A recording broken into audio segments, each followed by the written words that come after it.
Assalamualaikum, hai saya Hafiz. Hai, saya Azmi. So, seperti biasa, Santai Chill akan membawa anda merasai pengalaman kisah misteri. Tepat pada pukul 12 malam. And then tiba-tiba dia pun pegang tangan orang kat belakang.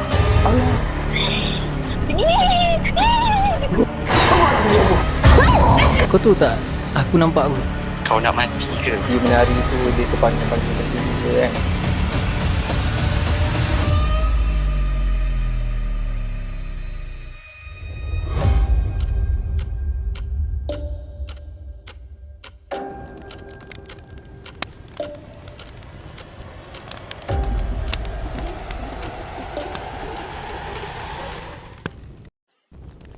Bismillahirrahmanirrahim.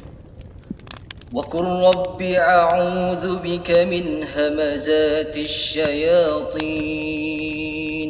وأعوذ بك رب أن يحضرون.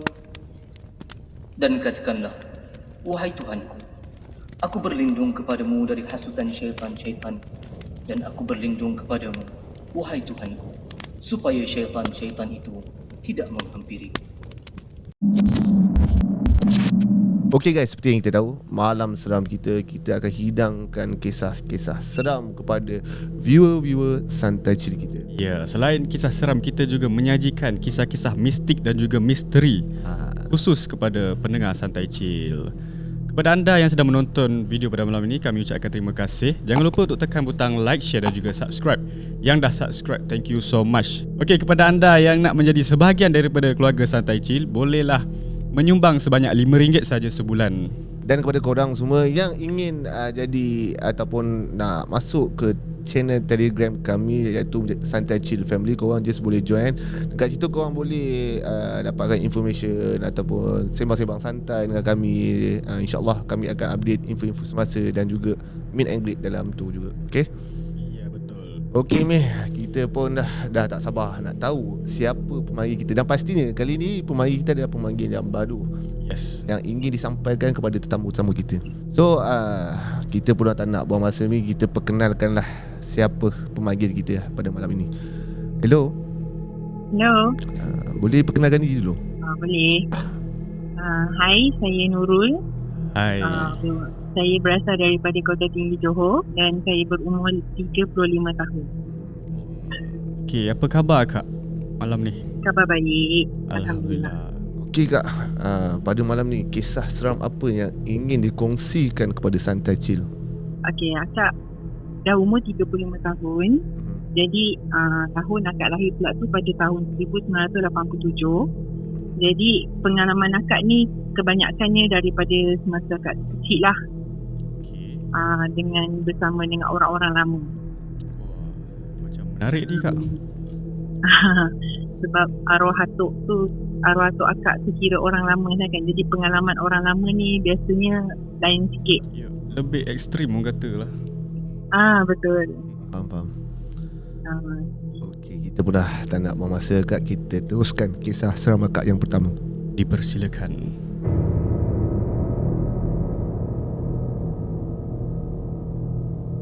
Okey, kisah seram pertama akak ni terjadi pada tahun 1977. Masa umur akak dalam lebih kurang 10 tahun lah.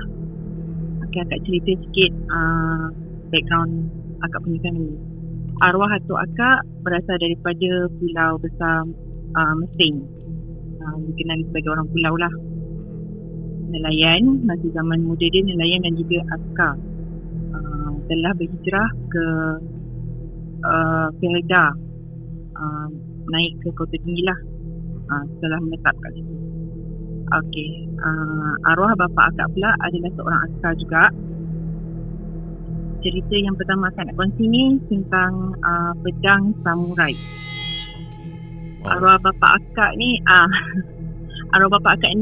akak cerita sikit dia punya perangai Dia punya perangai ni suka masuk ke hutan-hutan. Okay. Kadang-kadang tu memang seorang-seorang lah. Dia suka masuk ke hutan. Kalau nak ceritakan pasal khazanah tu, macam-macam khazanah yang tak pernah tengok dia dapat. itu semua entah dari manalah, hutan-hutan, ceruk-ceruk gua mana semua dia dapat. Perangai arwah akak ni jenis dia, kalau dia dapat barang yang macam tu, dia akan biasanya akan rujuk dekatnya arwah atuk akak, dia punya bapak lah. Sebab biasanya dia akan tanyalah macam panggilan kita orang, panggilan abah ni kat yang arwah tu, bak ni boleh pakai tak? Bak ini boleh simpan tak? Bak ni macam mana? Kalau arwah atuk tu cakap boleh. Kalau dia kata tak boleh, pulangkan tempat asal. Macam tu. Okey, faham. Okey, kisah pasal pedang ni. Satu hari tu, lupa. Akak ni, macam mana akak boleh tahu cerita ni? Sebab akak ni macam lebih kurang cucu sulung kesayangan arwah atuk. Jadi ke mana saja arwah atuk akak pergi, akak akan ikut. Termasuklah bila arwah bapa akak ni datang ke rumah, tunjukkan barang apa yang dia dapat tu, dan akak akan terus nampak depan mata dan dengar kisah dia. Macam tu lah.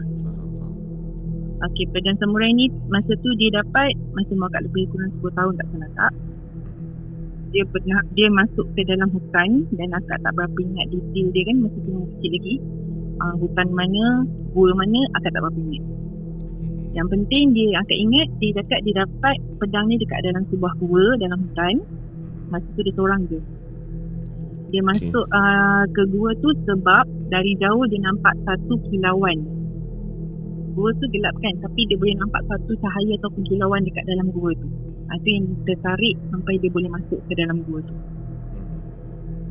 Setelah dia masuk je dalam gua tu, dia nampak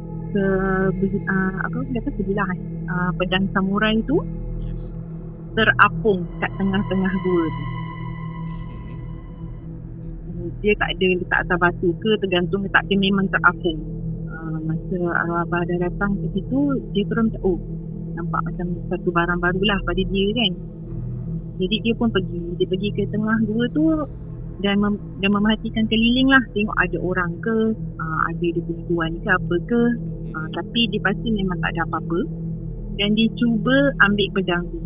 Ketika dia ambil pedang tu dan angkat sedikit, pandangan dia dekatnya pintu gua tu hilang. Tak ada pintu. Dia macam seolah-olah terkurung dalam. Jadi dia pun macam terkejut lah. Dia lepaskan pedang tu. Pedang tu terapung. Pintu gua tu terus ada balik. Lepas tu kali kedua dia cuba lagi, sama juga, pintu gua tu gaib lah. Dan kali ketiga dia cuba lagi, tapi dia ada baca something. Saya tak ingat apa yang dia baca, tapi dia ada baca something untuk dia cubalah kali ketiga tu. Dia angkat dan barulah pintu gua tu ada. Tak gaib macam sebelum tu lah. Lepas tu ketika dia nak keluar, tak salah kak, yang akak masih ingat lagi, dia nak keluar tu dia nampak satu kelibat orang tua dekat atas macam batu kat dalam gua tu, merenung dia. Lepas tu dia terus keluar lah, sebab orang tu pun tak cakap apa-apa. Tak pasti dia cakap ke tak, tapi orang tu hanya merenung dia lah. Dia keluar. Bila dia memastikan keadaan dia okey, tak ada apa-apa gangguan, dia terus balik. Ketika dia balik tu, sampai ke rumah, terus dia tuju kat arwah tok akak ni. Dia tunjukkan lah pedang tu. Dan dia terus tanya lah macam biasa, bak, pedang ni saya dapat dekat dalam sebuah gua. Saya tak ingat gua mana dia disebut. Lepas tu dia ceritalah pengalaman dia tu. Arwah atuk saya ni pun buka lah pedang tu. Sambil dia baca, dia buka. Lepas tu arwah atuk ni senyap seketika dan tutup balik pedang tu. Dia cakap dengan arwah bapa akak ni, dia cakap bukan senang dan bukan mudah dapat dia, tapi kena jaga elok-elok. Sebab sekiranya pedang ni jatuh ke tangan orang yang niat dia tidak baik, dia akan lebih buruk lagi. Sebab dia perangai pedang ni dia ikut pada tuan dia, niat tuan dia. Jadi arwah abah ni pun simpan pedang tu. Yang akak ingat keadaan pedang tu, rupa pedang tu, sarung dia warna hitam dekat dia punya sarung tu, separuh daripada yang ke atas dekat bulu tu berbalut kain merah. Sama dengan dia punya hulu pedang tu berbalut kain merah. Dan ada tulisan Jepun halus kecil je. Akak pernah juga masa tu curi cuba buka pedang tu sebab dia simpan pedang tu dalam robot baju. Kalau dia keluar tu akak saja nak tengok kan, sebab masa depan dia tu akak tak berani lah nak pegang nak apa. Akak pun pegang buka, memang betul dia punya pedang tu nipis senipisnya dan masa dia setajam-tajamnya. Jadi akak masa tu macam ini macam sama kalau macam zaman akak dulu kan macam layan komik-komik komik-komik Jepun ataupun cerita samurai tu tau. Masa tu zaman memang kegemilangan lah kalau orang yang minat komik. Jadi akak pun macam seru je lah tengok selalu tengok kat komik boleh pula depan mata benda tu. Tapi Alhamdulillah tak ada pula gangguan daripada keluarga lah. Cuma yang akak ingat ada satu malam tu macam ada orang cuba pecah masuk rumah. Tapi masa tu orang tu masa baru buka umpil tingkap dan robot baju akak tu bergegar tau. Robot baju arwah abah tu bergegar. Jadi orang yang tengah umpil tingkap tu akak tak pasti apa yang dia nampak. Tapi yang akak nampak daripada dalam rumah, sebab dalam rumah kan gelap, nampak luar je macam cahaya kan, cahaya bulan tu. Memang akak nampak sebilah pedang yang sama tu, dia punya bayang tu dekat tingkap tu. Tapi dekat luar. Keadaan pedang tu terapung ke macam mana? Dia terapung. Okay. Pedang tu macam nak mencantas kepala orang yang cuba umpil tingkap tu lah. Jadi orang yang umpil tingkap tu dia bawa parang tau. Memang nampak dia punya bayang parang masa tu. Sebab masa tu rumah kampung kan, kita pakai yang daun tu kan, daun kayu tu kan. Tapi masa tu separuh daun kayu, separuh macam tingkat nako lama lah. Tingkat nako lama kan jernih, jadi nampak dia punya bayang tu. Yang dia nak umpil tu dekat sebelah tingkat nako tu. Jadi akak nampak bayang tu dekatnya tingkat daun tu dia nak umpil. Tapi yang akak nampak dekat bayang dia tu dekatnya tingkat nako. Jadi masa tu arwah abah akak ni boleh relax dia keluar daripada bilik. Dia tak ada macam gelabah ke apa ke, tak ada. Dia relax je. Lepas tu macam kita orang ni adik-adik suka, memang kita orang tidur luar lah. Biasalah rumah kampung kan, kecil-kecil. Jadi kita nampak lah dengar bunyi bising apa tu, kita terus terbangun, kita nampak. Lepas tu arwah abah ni cuma cakap tak ada apa-apa, tenang-tenang. Dia cakap tidur-tidur, dia cakap macam tu. Lepas tu akak baring, tapi mata akak masih sini tengok. Memang nampak pedang tu cuba acuh dekatnya kepala. Itulah yang nak samun tu orang tu. Orang tu akak nampak ada dua orang dia punya bayang. Seorang memang akak nampak dekat belakang dia tu pegang parang, yang seorang lagi memang tengah umpil lah. Akak tak tahulah dia umpil pakai apa. Masih agak takut juga lah. Tapi bila akak nampak kenapa dia orang macam tiba-tiba macam terperanjat, lepas tu dia macam mengelabah. Sekali akak terus nampak lah bayang pedang samurai tu. Lepas tu dia orang pun lari minta pukang. Lepas tu arwah abah ni cuma berdiri je kat depan tingkap tanpa buat apa-apa. Dia just buka tingkap sikit, dia tengok kat luar, lepas tu dah dia tutup, dia masuk bilik tidur. Dia macam pedang ni ada menjaga lah, saya rasa. Menjaga dengan pedang. Mungkin sebab masa tu akak kecil akak tak faham kan. Jadi bila dah besar ni, bila ingat balik kisah tu mungkin. So kakak nampak tak yang pedang tu bergerak masa ke tingkapmu? Nampak dia macam atas. Lepas tu macam kalau perasan ada orang yang cuba hayunkan pedang tu. Tapi akak tak nampak bayang orang tu, akak cuma nampak pedang tu je. So pedang samurai tu kan, kita tahu pedang samurai ni dia ada banyak jenis. Adakah dia berjenis katana ke, ataupun pedang samurai yang macam warna silver tu? Yang dalam dia kan?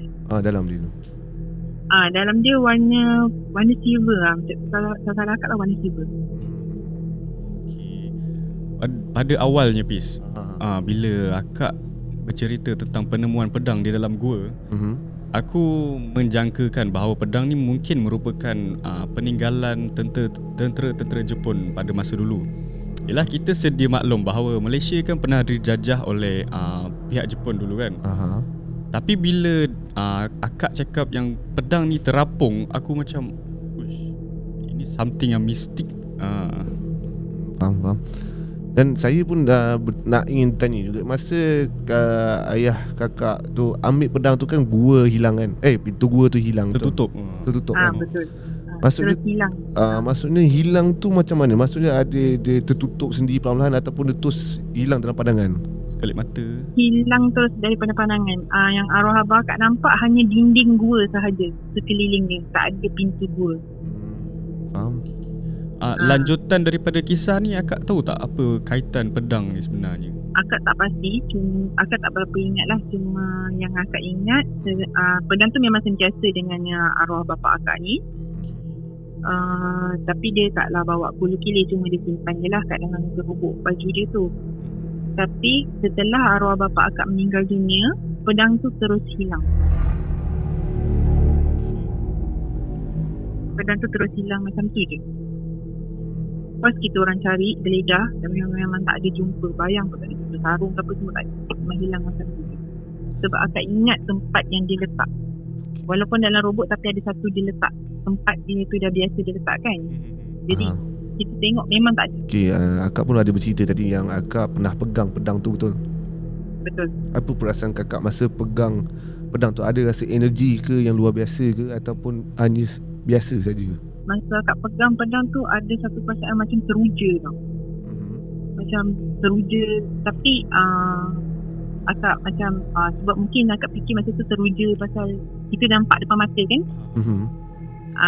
Sebab selama ni kita cuma tengok dalam TV ataupun dalam komik. Jadi pedang tu kita nampak depan mata yang realnya. Tu yang jadi macam rasa teruja. Tapi lepas pada tu, akak tak pasti arwah bapa akak ni macam mana boleh tahu. Tapi yang akak pasti, masa tu akak pegang pedang tu akak seorang sahaja, tak ada siapa yang tahu. Akak cuma senyap je.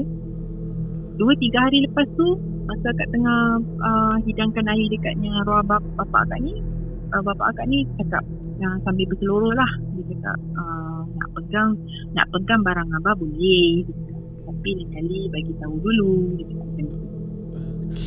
Tahu dia cakap macam tu. Lepas tu dia ada sambung lagi. Dia cakap, kenapa kena bagi tahu? Setiap hak orang kena minta izin. Dia cakap, walaupun hak ibu bapa, walaupun hak adik-beradik.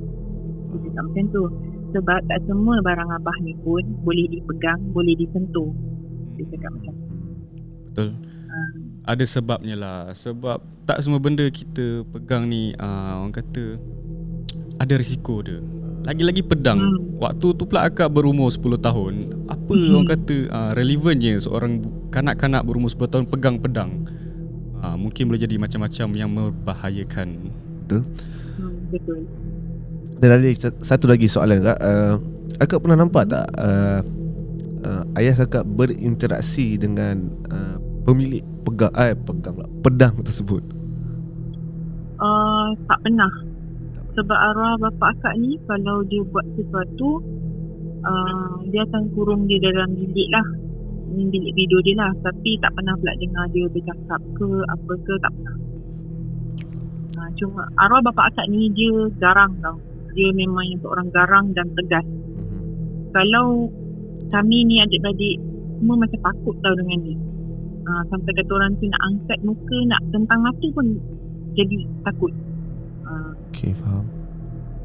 Jadi bila apa yang dia buat tu tak beranilah akak nak mintai ke apa tak. Cuma kadang-kadang tu macam dia masuk dalam bilik, kalau kita ketuk pintu bilik tu, kalau dia kunci, dia kata jangan ganggu. Bila dia cakap jangan ganggu, fahamlah kita. Faham sendiri lah. Faham sendirilah. Kalau tak nak kena balin dengan apa-apa. Jenis arwah bapa akak macam tu. Kegarangan arwah bapa akak macam ni akak nak gambarkan ni. Sampai kadang-kadang akak dulu masa kecil tak faham tau kenapa arwah bapa akak macam ni. adik akak yang lelaki dia tak nak makan je. Kalau macam dia panggil sesuatu benda dia suruh buat, kena buat. Kalau tak buat memang kena terima lah akibat dia. Adik akak tu dia tak nak makan je masa tu tengah hari. Dia sangkut adik akak dekat pokok lokam. Faham. Sebab arwah bapa akak ni memang garang lah. Terkenal dia punya garang. Faham. Yalah, didikan seorang ayah pada zaman dahulu dengan kini ada juga berbeza kan. Okey.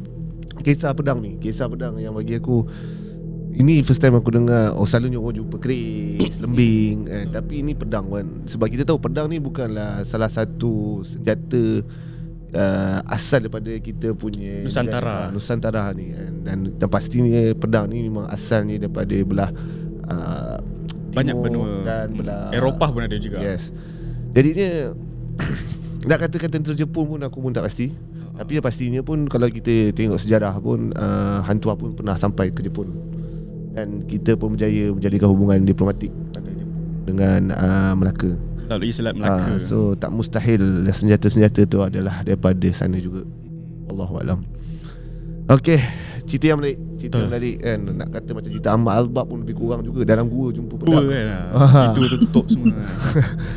Okey, Kak Nurul, kita nak dengar cerita kisah seram yang kedua.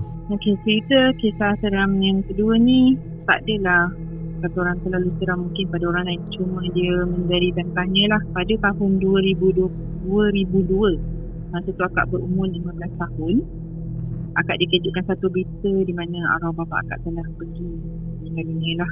Arwah bapa akak ni meninggal dikabarkan dan telah dah terlibat dalam kemalangan jalan raya di mana dia bawa motor. Ketika itu dia nak menuju ke Mersing. Dia meninggal di sempadan Kota Tinggi ke Mersing, di sempadan tengah-tengah. Dan dia meninggal pada pagi pukul 1 pagi macam tu lah. Masa arwah bapa akak meninggal, ialah kita orang sedih lah kan. Sebab umur masih kecil. Akak terbayangkan adik-adik akak semua masih kecil lagi. Dah kehilangan seorang bapa kan. Masa arwah bapa akak meninggal ni, hanya akak saja yang berani ataupun kuat untuk dibawa untuk mengecam mayat. Sebab mak akak masa tu memang dah tak kuat. Mak akak dah terus longlai, dah terus pingsan dekat rumah, memang dah tak kuat. Hanya akak saja. Jadi masa akak buat pengecaman mayat tu, akak buka tengok jenazah dia. Kecederaan arwah bapa akak ni tidak seperti sepatutnya dikatakan kemalangan. Yang peliknya dia hanya cedera di leher, seumpama leher dia tu seperti dikelar. Dan selepas itu, bila kat tengok motor dia pula, bila dia akan buat report polis semua, motor dekat balai polis kan. Jadi kita pergi tengok motor dia elok, tak ada rosak, tak ada apa, memang elok. Kalau ikut pada fikiran kata logik, kalau accident motor mesti akan something kan. Betul. Macam pecah ke rosak ke jangan kita percaya lah kalau senang kita dalam motor ni. Dan kecederaan arwah bapa akak pun tak ada sedikit pun salah ke, luka ke kat muka ke tangan ke, tak ada. Hanya di leher. Dan dilakukan kematian itu pun sebab kecederaan yang teruk dekat leher dia. Jenazah abah akak ni pula dijumpa pula masa tu dekat sebelah divider jalan. Dan masa tu hospital mengasalkan kata dia tu dia orang punya sebelah silap. Mungkin leher dia kena divider jalan tu. Sebab tak ada jumpa apa-apa senjata yang tajam ke apa, tak ada. Dan arwah abah akak ni pula jenazahnya tersangkut dengan kita macam tersidai dekatnya divider jalan. Lepas tu kita pun balik dan kebumikan arwah bapa akak ni. Biasalah dah selamat semua. Selang 3-4 hari macam tu, polis datang ke rumah. Polis datang ke rumah akak dan jumpa dengannya arwah atuk akak. Masa tu arwah atuk akak sekali. Jumpa dengan arwah atuk akak dan minta izin. Dan dia cakap, dan dia tanyalah nak buka kes tak. Sebenarnya bila disiasat balik, arwah bapa akak ni bukan mati kemalangan, tapi mati telah dibunuh. Okay. Jadi masa tu arwah atuk akak ni dalam dilema. antara nak tahu nak buka kes ataupun tak. Tapi bila dia cakap dia reda dan dia cakap tak nak jenazah arwah bapa akak kita seksa. Jadi bila dah dibincang-bincang, tutup kes. Lepas pada tu polis balik sahaja, tiba-tiba kita orang ni ada satu keluarga ni berkumpul lah. Tiba-tiba arwah nenek akak tu macam kena apa orang kata menurun, kena kerasukan. Kalau macam belah kita orang ni cakap menurun lah. Sebab kalau ada pihak sana belah pihak dalam sana tu masuk kan, orang panggil menurun. Arwah nenek akak ni tiba-tiba menurun. Dia menurun, lepas tu dia terus cakap dengan suara dia yang garau, yang besar, sambil menangis. Dia cakap dia menangis mendayu-dayu. Lepas tu dia kata anak kau memang mati dibunuh. Dia menangis. Dia kata awang mati. Sebab keluarga ni panggil arwah bapa akak ni awang. Awang mati dibunuh. Saksinya ada satu makhluk di sebalik pokok besar. Dia cakap pokok tu berhadapan dengan kejadian. Makhluk tu nampak siapa yang bunuh. Tapi masa tu arwah tu terus macam baca satu ayat dan terus libatkan nenek lah. Dia cakap dia tak nak tahu pun. Sebenarnya dia tak nak tahu pun siapa yang bunuh sebab dia rasa lagi rasa sakit. Terlalu rasa sakit. Jadi dia tak nak tahu tu. Dia kata dia bunuh ke apa ke itu hal dia dengan Allah. Yang penting anak dia dah selamat. Dah selamat diberikan, dah apa semua dia tak nak tahu. Dia lah durasi dia anak dia dengan Tuhan. Jadi masa tu akak jadi dia dapat tahu cerita tu macam sedih tau. Sedih. Lepas tu masa tu akak nak tahu sangat siapa yang sanggup buat macam tu. Sampai sesudah memang sampai terbesar akak tak tahu cerita. Sampailah pada tahun ni juga ada seorang tu kawan arwah bapa akak. Dia peniaga. Kita orang belilah. Dia meniaga sate je. Kita orang pergi belilah sate dekat dia. Mak pun cakap dengan anak arwah. Dia kawan rapat arwah bapa akak. Dia cakap yelah, dia besar kan dia bercucu. Dia kata bapa akak tu aku tahu siapa yang buat. Dia cakap macam tu. Tapi akak pula benda dah lama kan, jadi tak nak rasa sakit lagi hati. Tak nak dah. Semua dah tak nak dah. Sebab dia dah rasa reda kan. Dia cakap tak apa dah pakcik. Kalau pakcik tahu pun tak apa. Yalah tu antara dia. Jadi kisahnya tu habis kat situ je. Cuma kisah arwah bapa akak ni meninggal, ada pula next dia.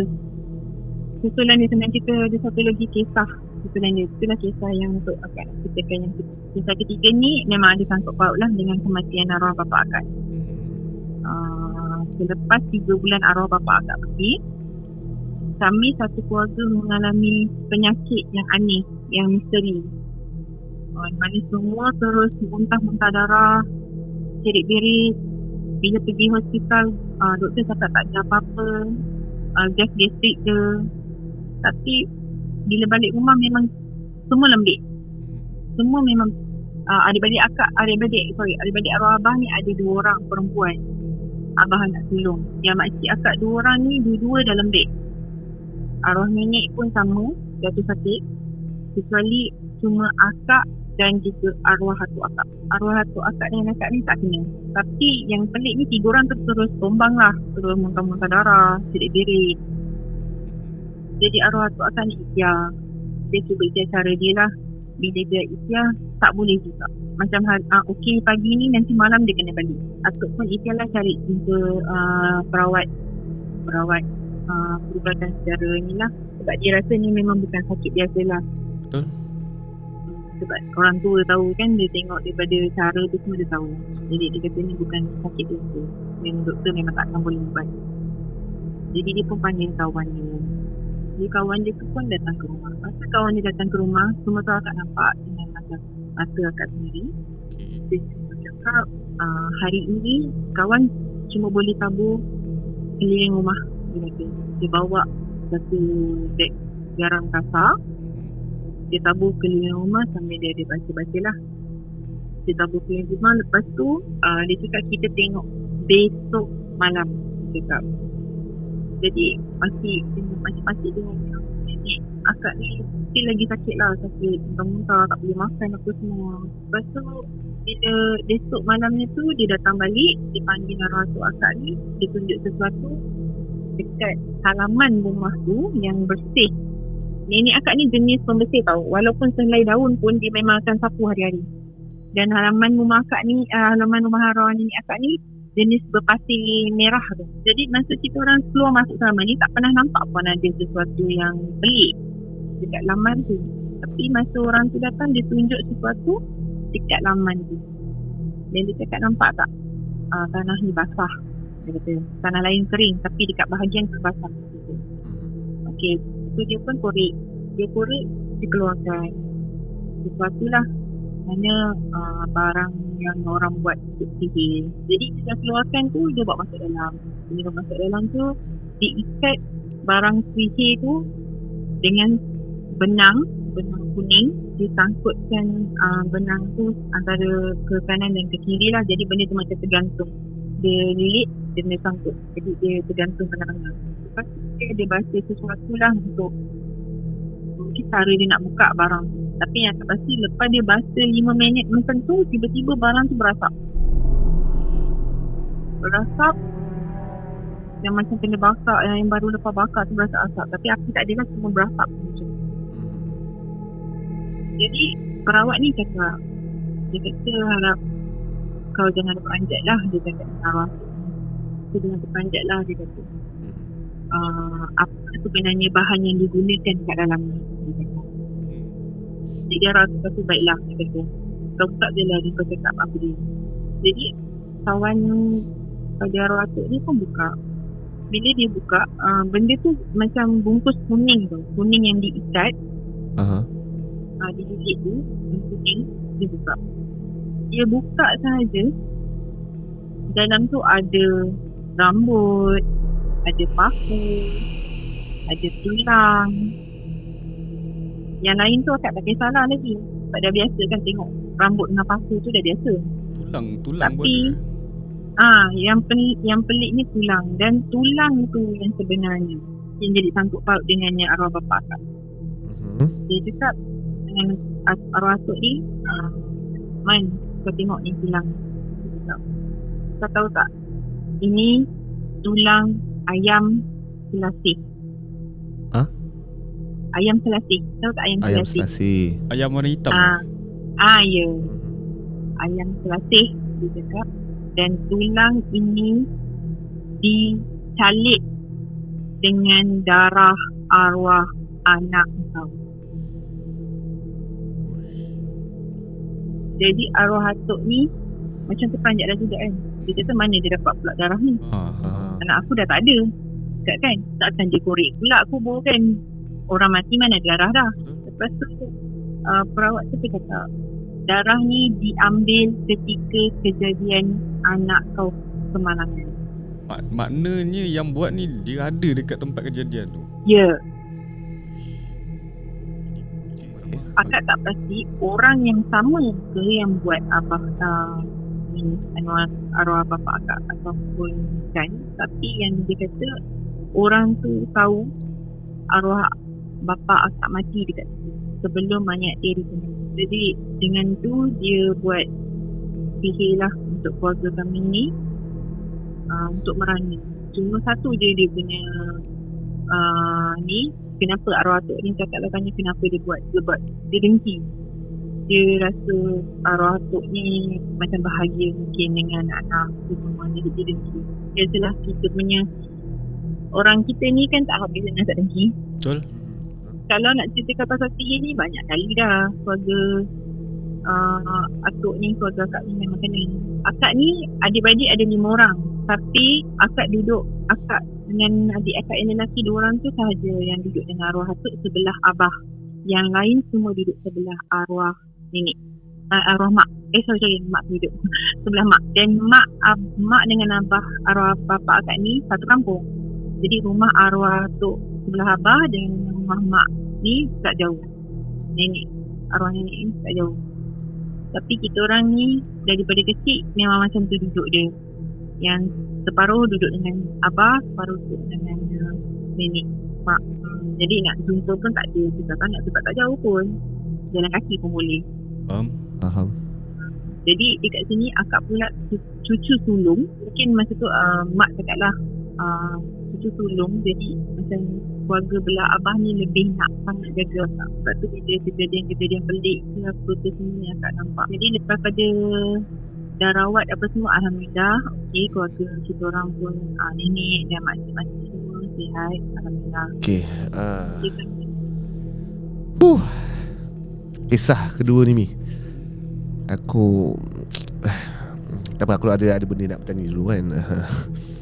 Okey, adakah selepas dirawat tu ada patah balikkan sihir dia ataupun just matikan macam tu, tidak membalas dendam? Tak. Arwah tu jenis yang dia tak nak balas dendam. Sebab tu arwah tu selalu kena. Sebab orangnya tak berhenti kat situ je. Oh, maksudnya dia berterusan lagi hantar? Ya. Sebab tak cakap keluarga kita orang dah biasa kena dengan benda-benda macam ni. Ada apa nak tanya? Pertama sekali Kak, saya nak ucapkan takziah lah atas permergian arwah bapa ayah, arwah bapa akak sendiri. Satu kisah yang menyayat hati dan tragis. Cuma aku rasa geram lah bila dapat tahu orang yang hantar benda ni kan. Aku muskil dia dapat darah tu masa kejadian tu. Aku tak tahulah, daripada sudut ikut pandangan aku bila mendengar pada cerita ni, aku rasa yang berbunuh tu adalah orang yang menghantar. Sebab tujuan dia nak darah. Dalam sekali dia guna cara macam tu. Sebab dia nak darah daripada kau kan. So orang dah nampak kau datang serang. Faham tak? Bagi aku lah pandangan kan. So nak tutup mulut, habiskan cerita lah. Tak nak timbulkan keraguan dari sudut lain lah. Faham. Itulah dia. Itulah pandangan aku lah cerita. Tapi tak apa, bukan itu yang kita nak bahaskan pada malam ni. Cuma apa yang aku belajar daripada penceritaan akak pada malam ni lah, kebahagiaan kita jangan ditunjuk berlebihan. Betul. Kekayaan jangan terlampau ditayangkan kepada umum, sebab nanti akan timbul kedengkian dan juga hasad dengki daripada orang yang melihatnya. Kalau boleh kita elakkan lah, biarlah hidup bersederhana sahaja. Faham. Tapi saya ucapkan pujilah keluarga kakak akan sabar kan. Yelah, kalau aku berada di posisi kakak sendiri kan, sebagai anak lelaki, aku akan rasa macam aku akan tutup bila sampai dapat. Betul. Aku jenis bukan tak terima kenyataan, tapi bila kita dapat tahu ayah kita dibunuh, betul kan, aku sebab dia akan jadi sebagai anak lelaki. Kalau aku sebagai anak lelaki, aku akan balas dendam sampai dapat. Walaupun aku tahu aku akan kalah, aku akan balas sampai dapat. Yes, yang penting ada usaha nak menuntut bela tu. Tapi apapun saya ucapkan yalah, pujilah keluarga akak sebab akak memilih untuk bersabar, untuk reda cara pemergian. Masa tu akak dapat tahu tu, sebenarnya akak menjadi seorang yang pemberontak, seorang yang garang, seorang yang tegas. Mungkin sebab akak anak yang sulung dan akak tahu kisah daripada akak semua masa kecil, jadi dia orang tak tahu kisah. Jadi akak cuba bertindak untuk protect akak punya adik-beradik, keluarga akak. Akak masa kecil tak ramai kawan sebab dia orang semua takut nak kawan akak. Oh, okay. Sebab akak memang terlalu garang. Budak lelaki pun akak pukul. Itu kalau cari hal memang patut kena pukul tu kak?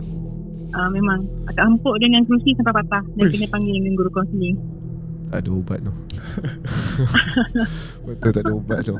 Yelah, walau daripada segi penceritaan akak ni, kita tahu bahawa akak ni seorang yang kuat dan berani. Dan apa-apa pun semoga akak terus kuat lah dalam menempuh hari-hari yang mendatang. Aku masih tahu. Itu baru kisah pasal tu. Mungkin akak tahu ni sekarang dah tak ada waktu lagi tu akak nak cerita lagi. Kalau ada yang masih berminat nak dengar lah. Akak bagi sikit je dia punya hint. Sebab kakak ada cakap tadi arwah atuk akak ni orang asalnya adalah daripada pulau. Yes, pulau besar. Dan akak pun ada kisah misteri dekat pulau tu juga. Sebab kita orang walaupun duduk dekat darat ataupun dekatnya Kota Tinggi, kita orang akan selalu balik pulau tu setiap musim cuti sekolah. Faham. Bi, aku masih lagi tak boleh nak berbual dengan cerita ni. Dia masih menyayat hati, masih walaupun aku mendengar tapi timbul juga rasa dendam untuk membalas. Kita lah rasa geram Kita rasa geram nak ambil kita pula dah rasa nak membalaskan tu. Kalau ia pun dengki, janganlah dengan cara macam itu. Aku mesti boleh terima kalau kau menghantar santau. Sebab insyaAllah kita boleh pulih. Tapi bila kau mengambil nyawa orang sebab kau siapa kau? Senang cerita kau siapa nak ambil nyawa orang. Aku harap si pelaku tu menerima orang kata hukuman yang setimpal lah. Geram Akak lupa nak sharekan satu lagi yang akak ada dengan kawan arwah pada bapa akak ni cakap arwah bapa akak tu dibunuh dengan leher dia dikelar dengan serambit. Aduh, kerambit guys. Ya. Bukan pisau, bukan apa, serambit. Itu sekali.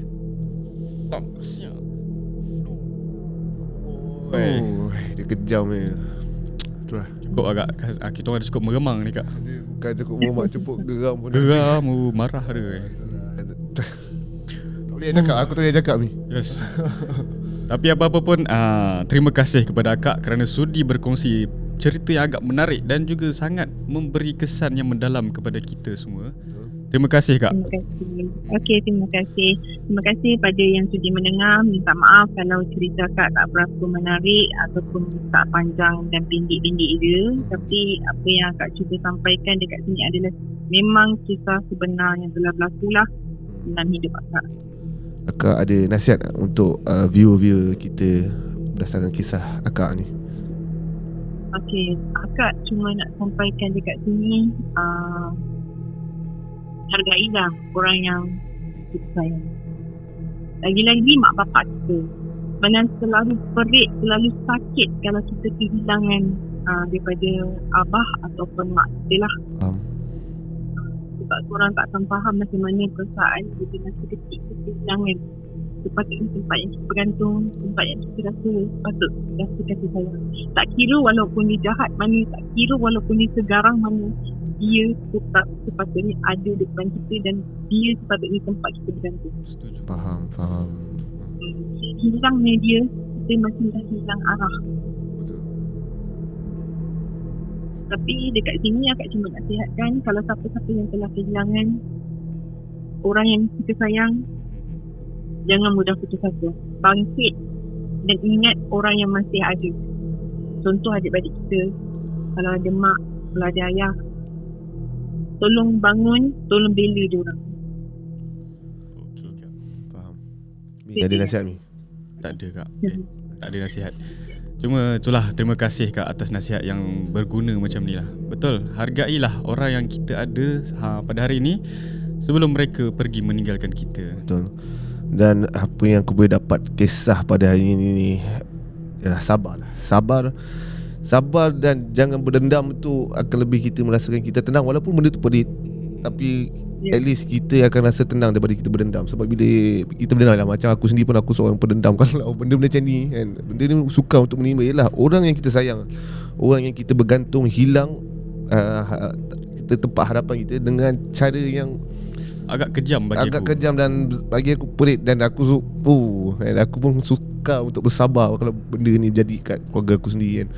Tapi alhamdulillah, dendam itu sebenarnya tak perlu. Sebab dendam tu sebenarnya yang merosakkan diri kita. Dendam tu boleh makan diri kita. Yes, betul. Kita pun dah tahu dendam ni boleh menyebabkan kita hilang kawalan kemarahan kita sebenarnya. Ya, betul. Okay. Jadi kita kena reda. Betul. Itulah kepada korang semua. Masalah hati ini masalah yang paling bahaya sekali adalah masalah hasad dengki lah. Hasad dengki ni memang orang kata tak ada ubat melainkan engkau sendiri yang kuatkan iman kau sendiri. Dan perasaan cemburu ni kan, tak salah kita jealous dengan orang, Tapi berpada-pada lah. macam cemburu dengan kebaikan. Macam contoh tengok kau kaya, aku pun nak kaya lah, aku nak maju. Tak apa, ini kalau kau jealous tengok orang bahagia, Guna cara kotor. Itu tak patut kau lah. nak dia sama sekali rasa kau tak bahagia, itu benda tu bagi tak sihat lah. Tak sihat. Apapun kepada anda semua, ini jadikan cerita ini sebagai pengajaran dan pengalaman untuk korang. Hargai keluarga, sayangi keluarga dan tolong buang rasa sifat iri hati tu kan. Iri hati ni ada juga ustaz aku nak buangkan rasa. Ada juga ustaz aku yang berpesan kepada aku nak buang rasa iri hati ni dengan cara macam mana? Rajin basuh tandas, ataupun basuh tandas masjid tu. Sebab nak buang rasa ego, sombong tu semua ada dalam diri. Itu yang menyebabkan kita rasa iri hati dengan orang tau. Sebab kita tak boleh tengok orang lebih daripada kita. Ada logiknya juga Hafiz. Mungkin sebab dengan cara macam tu kita boleh ikhlaskan hati kita. Okey, InsyaAllah kalau ada permintaan untuk part 2 kepada anda kepada korang semua, InsyaAllah korang just komen dekat bawah. Kita akan release part 2 untuk Kak Nurul, InsyaAllah. Saya akan request lah. Okay, apa-apa pun terima kasih kepada anda yang menonton sehingga akhir video ini. Jangan lupa untuk tekan butang like, share dan juga subscribe. Yang dah subscribe, thank you so much. Jumpa anda di video akan datang. Assalamualaikum. Bye-bye.